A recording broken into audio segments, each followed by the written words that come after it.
गोपालपुर नाम का एक गांव था जिसमें सेतु नाम का एक किसान अपने बेटे दीपू के साथ रहता था।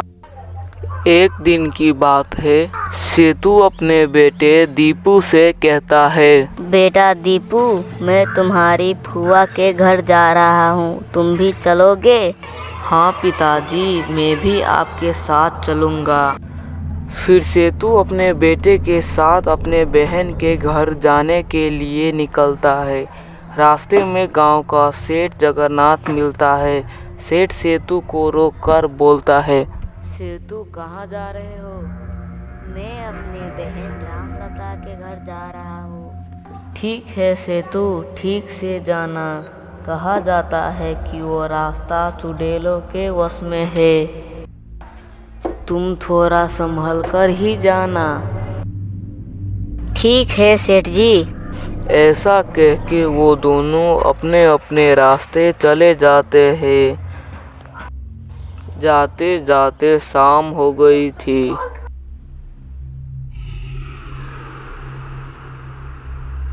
तांत्रिक भैरव भी उसी रास्ते से जा रहा था और उन्होंने सेतु और दीपू को शाम के वक्त जंगल के तरफ जाते हुए देखा। फिर उन्होंने बुलाकर कहा, रुको बालक, कौन हो तुम और कहाँ जा रहे हो?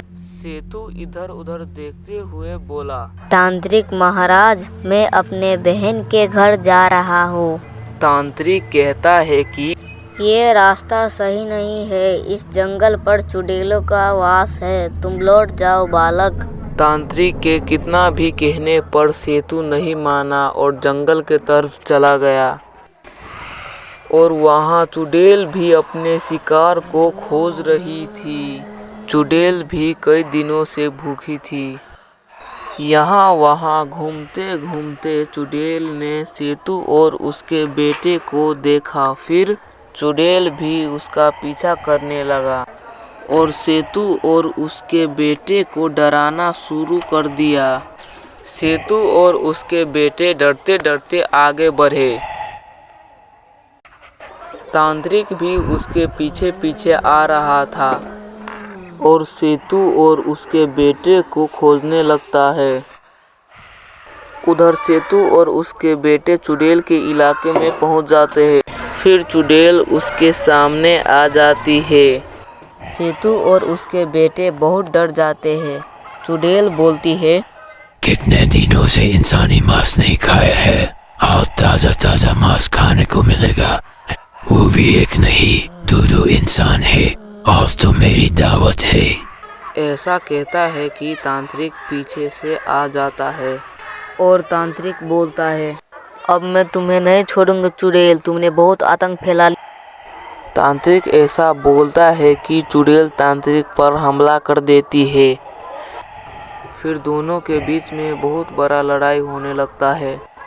तांत्रिक चुड़ैल को बोतल में कैद कर लेती है।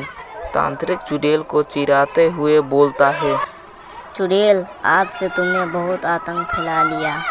तांत्रिक उस बोतल को उठाने लगता है और सेतु से बोलता है, सेतु, मुझे पता था वो चुड़ैल तुम्हारे रास्ते में जरूर आएगी, इसलिए मैं तुम्हारे पीछे पीछे आ रहा था। शुक्रिया तांत्रिक महाराज, आपने मेरी जान बचाई। ऐसा कहकर वो दोनों अपने अपने रास्ते चल देते हैं।